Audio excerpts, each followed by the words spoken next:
For joining us for this edition of The Spotlight, we have Communications Manager at the Green Party, U.S., Michael O'Neill, who joins us from Syracuse, New York. It puts it in a way where you can actually feel it, but is it as, I don't want to say as black and white, but is it in those borders that he just pretty much painted for us? I mean, do you agree with that remnants of the old perhaps are clashing with something that's happening in the new? And of course, a reference that he made that this did not start with Donald Trump. Of course it did not start with Donald Trump. And while I would not put it in terms of black and white, I would put it in terms of red and blue when you look at all of the districts for whom United States voters have already lived in a collapse of democracy, in the sense that they live in a one-party city, a one-party city council district, a state where the Electoral College makes the result of their presidential vote basically a foregone conclusion. We have designed this voting system, this electoral system, to be as basically as undemocratic as the corporate parties are allowed to get away with. And so we always laugh because you have Republicans who deny crises, and then you have Democrats who deny solutions. There are solutions to the decades-long, if not centuries-long, assault on democratic values in the United States. They are voting reforms like proportional representation, like having nonpartisan redistricting so that we don't have gerrymandered districts. We have measures like full public financing of elections so that we don't have a two-party corporate-funded cartel where people realize that their vote doesn't matter.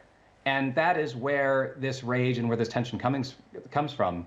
The Democrats are not worried about democracy collapsing. They're worried about the charade of democracy collapsing, the charade that they have put up with the Republican Party as a cartel.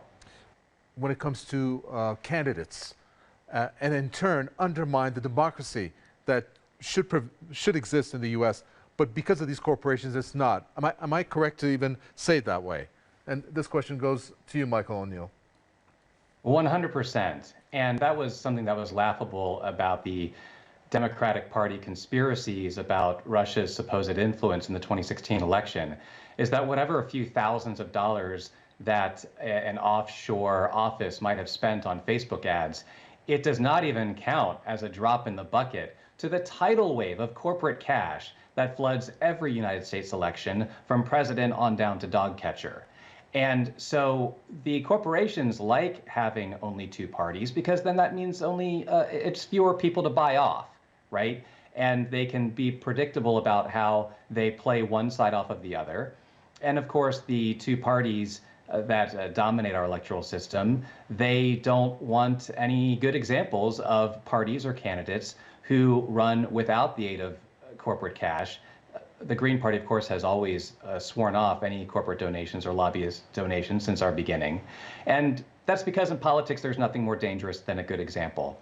Many of the social tensions and anxieties that we experience right now, I believe, are the result of people not having a voice at all in government. And that ranges across the entire political spectrum from right to left. When, as the Green Party, we advocate for things like ranked choice voting and multi-member districts for proportional representation, that won't just benefit us. That will benefit other alternative parties and independent candidates who spring up. We need a multi-party democracy, and I do not believe that these solutions are simple. And as someone who works in alternative party politics, I know they will not be quick. But we do see good examples in places like the state of Maine where they've implemented ranked choice voting. Also in New York City, in primaries, they have ranked choice voting. And even in New York City, they once had proportional representation in their general elections in the Mayor LaGuardia years. They were revoked because they were electing black socialists to power. Okay. And so the power structure cracked down on that. Okay. Now, as we move on to the next issue that seems to plague the U.S. in one way or another, racial discrimination. Again, looking at what is the definition of being an American, seems to have somewhat crossed the boundaries here in terms of not only racial discrimination, but how the U.S.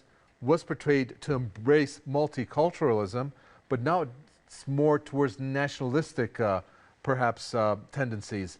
Do you see it that way, and is that a problem? Michael O'Neill.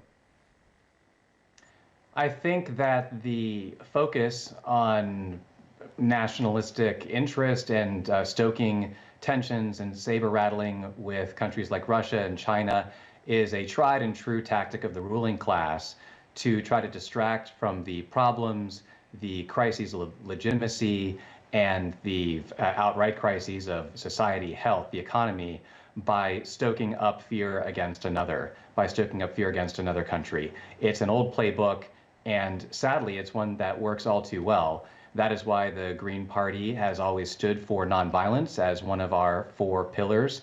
And it's why we constantly try to use whatever platform that we can, whether it's in social media or whether it's running for office or whether it's when we have the chance to speak on a fine program like this, to always bring the focus back to, as that poll even said, and as Americans voted in the poll in saying, that the greatest threat to their freedoms is from within. It is not from without. And actually, those attacks are happening every day from the corporate state, which I prefer the framework in terms of framing it as inverted totalitarianism. I learned that phrase from the great Chris Hedges, who learned it from Sheldon Wolin, the late political philosopher, where individualistically you can express yourself in almost any way, but when it comes to the decisions of how society is run, how we deal with the crises that we face, then that is held by an elite oligarchy, and they are brutal in their repression. So let me come to you, Michael O'Neill, and I'm going to turn to the insurrection. What was seen from the outside in, looking at it, was truly amazing for many people around the world. What were we looking at there? Are we looking at that as being something that maybe is going to be in the future of the U.S.? You know, we were looking at a bunch of Americans, and they were attacking Capitol Hill, many of them very angry, and personalities varied.